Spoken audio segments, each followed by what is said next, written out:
यं ब्रह्मा वरुणेन्द्र रुद्रमरुतः स्तुन्वन्ति दिव्यैः स्तुवैः वेदैः साङ्गपदक्रमोपनिषदैः गायन्ति यं सामुगाः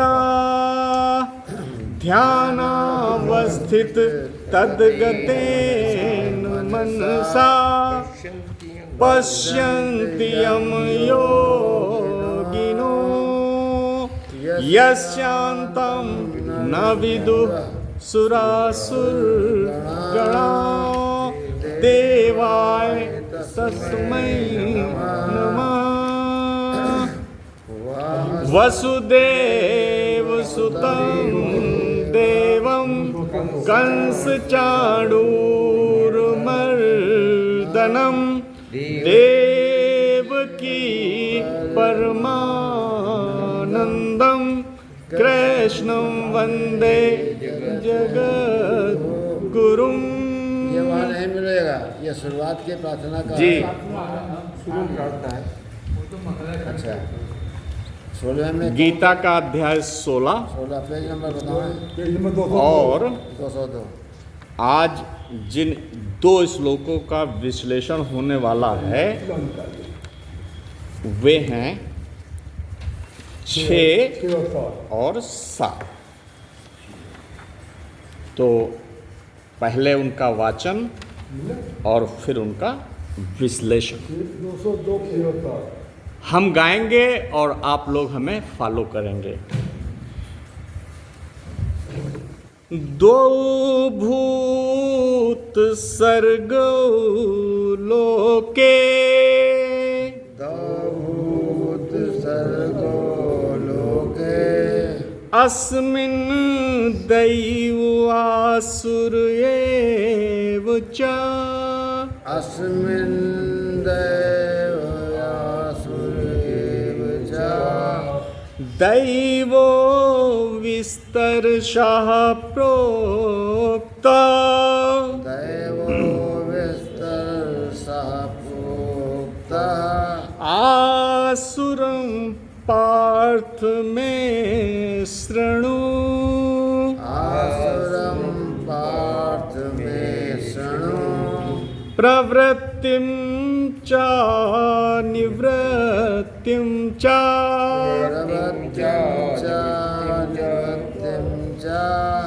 जनान विदुरासुरा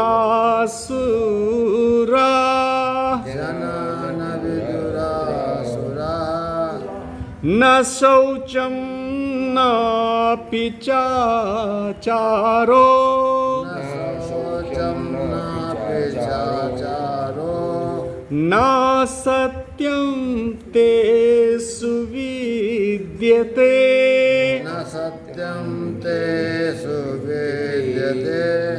जी जैसा कि आप लोग जानते हैं कि ये अध्याय नंबर 16 दैवासुर संपद विभाग योग है, जिसमें दैवी गुणों का वर्णन है और आसुरी गुणों का वर्णन है। इसके प्रारंभ के 3 श्लोकों में भगवान ने दैवी गुण जो 26 हैं उनका विस्तार से वर्णन कर दिया है। वो 26 कौन कौन शुभ और सात्विक और दैवी गुण हैं, इनका भगवान ने विस्तरसा वर्णन कर दिया है। अब आसुरी गुणों का वर्णन चल रहा है। अच्छा, आप लोगों को थोड़ा आश्चर्य ये होगा कि कुछ करीब 6 पांचवें में नहीं चौथे में उन्होंने करीब 6 आसुरी गुणों का वर्णन कर दिया है।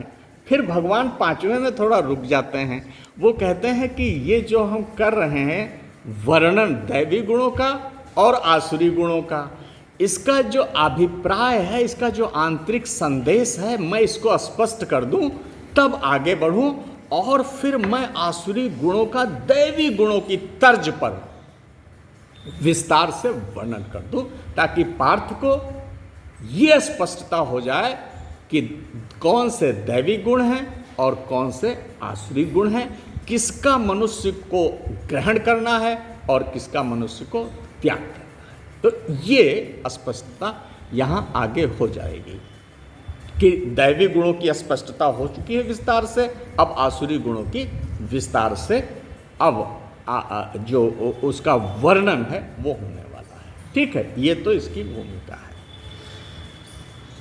अब हम आगे बढ़ते हैं। भगवान ने इस अध्याय को समराइज भी कर दिया 5वें में। समराइज करने में उन्होंने ये किया कि जो दैवी गुण हैं मनुष्य के अंदर वो मुक्ति और मंगल के हेतु हैं, और जो आसुरी गुण हैं वो बंधन और अमंगल के हेतु हैं। यह भी भगवान ने 5वें में स्पष्ट कर दिया। भगवान ने इस स्पष्टता के बाद अब फिर से उसकी भूमिका में ये 6ठा श्लोक लाते हैं। ये 6ठा श्लोक उसकी भूमिका में लाते हैं जो आगे की स्थिति होने वाली है। दो एव भूत सर्गौ लोके अस्मिन दैव आसुर। अस्मिन लोके, अस्मिन लोके का मतलब इस मृत्यु लोक में, इस संसार में, अस्मिन लोको, अस्मिन लोके भूत सर्गौ। सर्ग का भी मतलब सृष्टि ही होता है और भूत का मतलब ये समग्र प्राणी जगत। तो ये सृष्टि जो प्राणियों से भरी हुई है, लेकिन यहां इसका ये अभिप्राय नहीं है भूत सर्गों का। यहां भूत सर्गों का अभिप्राय ये है कि ये जो इस संसार में मानव समुदाय है, मानव समष्टि है, इसमें दो कैटेगरीज हैं। इस सृष्टि में जो मानव समुदाय है, मानव समष्टि है, उसकी 2 कैटेगरीज हैं। दो कैटेगरीज हैं। कौन कौन? दैवः आसुरः। एक देव कैटेगरी है, एक आसुर कैटेगरी है। ठीक है। अब भगवान कहते हैं कि दैवो विस्तरसः प्रोक्तः। अभी तक मैंने जो कार्य किया है वो ये किया है कि जो दैवी गुण होते हैं, सात्विक गुण होते हैं, शुभ गुण होते हैं, शुभ प्रवृत्तियां होती हैं मनुष्य की चेतना के अंदर, विस्तरसः प्रोक्तः, मैंने उनका विस्तार से वर्णन कर दिया है। मैंने वो सब स्पष्ट कर दिया, समझा दिया। अब मेरे लिए आसुरी गुणों का वर्णन अवशेष है। तो हे पार्थ, अब तुम आसुरी गुणों का वर्णन सुनो कि वो क्या क्या आसुरी गुण मनुष्य की चेतना में या मानव समस्त में होते हैं, जो बंधनकारी होते हैं और अमंगलकारी होते हैं, और जिनसे हमको बचना है, उनको तुम सुनो। तो इसलिए आज हमने गुरुजी 2 श्लोक ले लिया। इसमें चूंकि ज़्यादा नहीं था, आगे है, तो हमने कहा इसको 2 आज हम ले लेते हैं। तो हे पार्थ, चूंकि मैंने दैवी गुणों का समग्रता में वर्णन कर दिया है, इसलिए अब हम आसुरी गुणों का वर्णन करने जा रहे हैं, और इसको तुम श्रृणु, गंभीरता से इसका आप श्रवण कीजिए। आगे बढ़ते हैं। ये जो आसुरी गुण वाले लोग हैं, इनके कैरेक्टरिस्टिक्स क्या हैं, उनके लक्षण क्या हैं, कैसे कैसे वो पहचाने जाएंगे, कैसे आप उनकी तरफ इशारा कर पाओगे कि ये आसुरी गुणों के लक्षण हैं, कौन से आसुरी गुण हैं, इनको कैसे पकड़ा जाएगा। तो देखिए, ये यहाँ बड़ी सूक्ष्म बात कह दी गई भगवान ने। प्रवृत्तिम च निवृत्तिम च जना न विदुः आसुराः। तो ये आसुराः जना जो हैं, इनका जो सबसे यहाँ देखिए 6 लक्षण पहले आए थे, यहाँ ये और थोड़ी सी गंभीर और सूक्ष्म बात कह दी गई। उन्होंने कहा इनको ये नहीं पता होता कि करणीय क्या है, अकरणीय क्या है, धर्म क्या है, अधर्म क्या है, नीति क्या है, अनीति क्या है। ये इनके अंदर इसको अलग अलग करने के लिए जो विवेक की किरण चाहिए वो एब्सेंट होती है। क्या? प्रवृत्तिम। वो जान ही नहीं पाते कि हम कर्म कौन सा करें, प्रवृत्ति में कर्म मार्ग, किस कर्म मार्ग पर जाएं और किससे हम अपने को बचा लें, कहाँ कहाँ हमको अपने को बचा लेना है, रिफ्रेन फ्रॉम, अपने को बचा लेना है, किन किन दुर्गुणों से हमको अपने को बचा लेना है। अकरणीय धर्म है वो, हमें नहीं जाना उस रास्ते से। तो जो निवृत्ति की चेतना है ये भी स्पष्ट नहीं है, और जो प्रवृत्ति की चेतना है वो भी स्पष्ट नहीं। तो वो आप जब जान ही नहीं पाए कि करणीय क्या, अकरणीय क्या, करना क्या, छोड़ना क्या, ग्रहण क्या करना, क्या ग्रहण करना, क्या त्याग करना, अगर ये स्पष्टता ही नहीं है आपकी चेतना में, तो क्या होगा? आप किसी खाई खंदक में गिरे मिलोगे, पता नहीं आप क्या कर बैठो, कौन सा निर्णय ले लो। अगर प्रवृत्ति और निवृत्ति तत्व की स्पष्टता नहीं है, प्रवृत्ति और निवृत्ति मार्ग की स्पष्टता नहीं है, धर्म और अधर्म का, कर्म और अकर्म का, विकर्म का कोई आपके पास स्पष्ट अवधारणा नहीं है, तो आप जीवन में अपने को कैसे एग्जीक्यूट करोगे, कैसे क्रियान्वित करोगे? और अगर करोगे भी तो क्या होगा उसका परिणाम? ऐसा कुछ होगा कि जो आपको विनष्ट कर देगा, न जाने कहाँ गिर जाओ। और होता है, हम लोग भी करते हैं, कभी कभी ये संशय की दृष्टि होती है, क्या करनी है क्या नहीं करनी है, और पता लगा हमने अकरणीय का वर्ण कर लिया, जो नहीं करना था वो हमने कर दिया, और उसका जो परिणाम आया वो हमारे लिए दुखद है, अमंगलकारी है, और हमको पतन में डाल देने वाला है। इसलिए यहाँ भगवान ये प्रवृत्ति और निवृत्ति, मतलब किस दिशा में आपको अपने को लगाना है और किस दिशा से अपने आप को बचा लेना है, सरल अर्थ इसका यही है। और वैसे प्रवृत्ति और निवृत्ति के थोड़े गहरे अर्थों में चले जाएं तो प्रवृत्ति का मतलब होता है इस संसार में अपने को लगाने की जो आपकी वृत्ति है वो प्रवृत्ति कहलाती है, और संसार से जो अपने आप को आत्मा में लगाने की जो वृत्ति है वो निवृत्ति कहलाती है, जिसको गीता संन्यास भी कहती है, सांख्य योग भी कहता है। वो और ऊंचे स्तर की निवृत्ति है कि जिसमें आप भौतिक सांसारिक पदार्थगत आकर्षणों से अपने को बचा लें, वहाँ से अपने को विड्रॉ कर लें, निकल लें, और अपनी शुद्ध बुद्ध अविनाशी आत्मा में स्थित हो जाए। संन्यास का मार्ग, सांख्य का मार्ग, ज्ञान का मार्ग, ध्यान का मार्ग, साधना का मार्ग। तो ये जो प्रवृत्ति भाव है, अच्छा अभी मैं पढ़ रहा था बाल गंगाधर तिलक जी की गीता रहस्य, उन्होंने प्रवृत्ति मार्ग और निवृत्ति मार्ग का इतना सुंदर और इतना सटीक, इतना प्रिसाइज डिस्क्रिप्शन किया है जो हम गदगद हो गए, प्रवृत्ति मार्ग और निवृत्ति मार्ग। तो अगर हम बहुत ऊंचे परिभाषा में न जाएं तो यही यहाँ सीख लें कि क्या धर्म है, क्या अधर्म है, क्या नीति है, क्या अनीति है, क्या हमें त्याग करना है। यहाँ विशेषकर इसका कंटेक्स्ट ये है कि आपको दैवी गुणों का ग्रहण करना है और आसुरी गुणों का त्याग करना है। ये यहाँ बहुत सरलता से हम समझ सकते हैं। तो ये जो आसुरा जना है ये जानते नहीं कि न प्रवृत्ति जानते हैं न निवृत्ति जानते हैं, दोनों के सत्य और तत्व को ये आसुरा जना जानते नहीं। और जब जानते ही आप नहीं तो आप क्या होगा, देखिए यहाँ एक चीज देख लीजिए, पूरे इस श्लोक के उत्तरार्ध में, ये पूर्वार्ध हमने अभी आपको बताया ना, पूर्वार्ध भाग, इसका जो उत्तरार्ध भाग है दूसरा, इसमें आप देखिए शौचम के पहले भी ना लगा हुआ है, और चाचारो न चाचारो यहां भी ना लगा हुआ है, और ना सत्यम लगा हुआ, तीन ना प्रयुक्त हो गए। कितने? तीन ना जो है यहां प्रयुक्त किए गए हैं। तो जब आप प्रवृत्ति और निवृत्ति को, जब आप प्रवृत्ति और निवृत्ति को ठीक ढंग से जानते ही नहीं हैं तो न बाह्य शुचिता होगी न आंतरिक शुचिता होगी। गुरुजी, न शौचम, तो न बाह्य शुचिता होगी आपके आचरण में, न आंतरिक शुचिता होगी, न बाह्य पवित्रता होगी न आंतरिक पवित्रता होगी।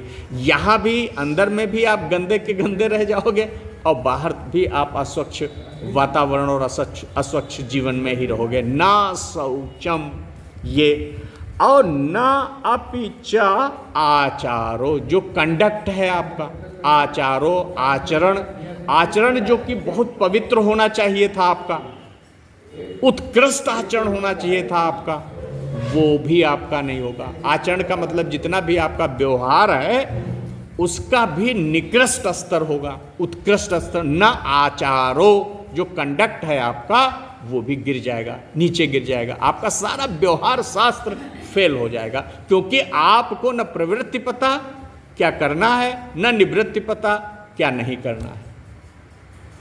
ये नहीं जानते ना, ये कंसेप्ट्स आपके क्लियर नहीं है, करने न करने, नीति अनीति, धर्म धर्म।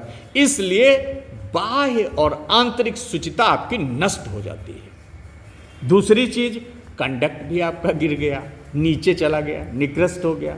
करना कुछ था, कर कुछ और बैठे। आचार, कंडक्ट भी आपका जो है रॉन्ग हो गया। न आचारो, और आचार बेसिक चीज है, क्योंकि आचार से ही, आचरण से ही हम सारी चीजों को करते हैं। हमारा व्यवहार ही गिर गया तो हम सारी चीजें हमारी गिर गई, सब कुछ गिर गया। तो ये कंडक्ट, मनुष्य का कंडक्ट, चरित्र, यह गिर जाना। न आचारा न सत्यम, फिर उनके सत्य का भी कुछ अता पता नहीं। यथार्थ भाषण की जो वृत्ति है वो भी नष्ट हो गई। न सत्यम, देखिए इसमें 3 ना आए, तो भगवान ने इसमें बड़ी इम्फेसिस है इस चीज की कि इसको जरा सीख लीजिए, क्योंकि तीनों के साथ उन्होंने ना लगा दिया। ना शौचम, ना आचारो, ना सत्यम, 3 ना लगाए। 3 ना ऐसे बहुत कम आए हैं जहां सबके साथ एक वो लगा दिया हो। तो यहां 3 चीजें अब हमारे लोगों के लिए सीखने की हैं 7वें में। एक तो जो मूल दर्शन है, मूल बिंदु है, वो प्रवृत्तिम को जानना और निवृत्तिम को जानना, क्या त्याग करने योग्य है, क्या ग्रहण करने हो इसको। लेकिन ये आसुर जना, जो आसुरी चेतना है, ये इसको नहीं जानती, और उसके अंदर इस कारण न बाह्य शुचिता रह जाती है, न आंतरिक शुचिता रह जाती है, वो भी खत्म हो गई बात। आचरण भी उनका निकृष्ट हो जाता है, और साथ ही साथ उनके अंदर जो सत्य भाषण की जो स्थिति होनी चाहिए वो भी चली जाती है। पता नहीं वो क्या अपनी चीज़ों को कैसा लपेट दें, तो उनसे असत्य भाषण भी होने लगता है। कहना कुछ है, यथार्थ चीज कुछ और है, यथार्थ अनुभव कुछ और है, लेकिन जब अभिव्यक्ति में वो आया तो असत्य हो गया। उसको ठीक ठीक आपने उसका वर्णन नहीं किया। तो जो सत्य भाषण है व्यक्ति का, वो प्रमुख चीज है, मुख्य चीज है। मनुष्य के अंदर से अगर उसका सत्य निकल जाए, किसी भी चीज का यथार्थ प्रेजेंटेशन वो ना करे, वो अपने हिसाब से, अपने अहंकार के कारण या अपने किसी स्वार्थ के कारण उसको इधर उधर से लपेट दे, असत्य कर दे, मिथ्या कर दे, तो ऐसे व्यक्ति की आप बताइए कोई विश्वसनीयता रह जाती है? उसकी सारी क्रेडिबिलिटी खत्म हो जाती है। उन्होंने कहा, अरे भाई ये आप एक बहुत अच्छी बात कह रहे हैं उपाध्याय जी, तब भी अगर लगातार आपने असत्य बोला है और आपकी चीजें असत्य हैं, तो उसको भी हम विश्वास नहीं करने वाले। कब अरे यार ये तो झूठी बोलते हैं, झूठी बोलते हैं। और जो सत्य बोल रहा लगातार, वो एक बार असत्य भी बोले तो नहीं यार डॉक्टर साहब बात तो सत्य ही होगी। उसकी विश्वसनीयता स्टैब्लिश हो जाती है। लगातार सत्य बोल रहा, वो टाइम का भी बड़ा पंक्चुअल है, 5:30 मतलब, तो वो उसकी सत्यता स्टैब्लिश नहीं। झा जी तो ऐसा नहीं करेंगे। तो एक आपको अगर अपनी क्रेडिबिलिटी बनानी है सोसाइटी के अंदर, ये उसमें एक प्रैक्टिकल भी आपको एडवांटेज इसमें मिलने वाला है, सत्य में और आचरण की पवित्रता में, और इसमें शुचिता में, स्वच्छता में। ये तो आपको बड़ा पवित्र करती हैं चीज़ें। तो ये सारी चीज़ें चूँकि आसुरी जन, आसुरी लोग, आसुरी चेतनाएं इन सब का विचार ही नहीं करती। वो जैसा भी अनगढ़ जीवन प्रकृति उनको देती है, उसी अनगढ़ प्रकृति के जीवन को वो लिए रहते हैं और उसी में गड़बड़ झाला करते रहते हैं। करना कुछ एक, कर कुछ और बैठते हैं और अपने जीवन के मूल्यों को ध्वस्त कर देते हैं। धन्यवाद। ये हुआ आपका सार्थक। Thank you. उनको बैठा लो भाई,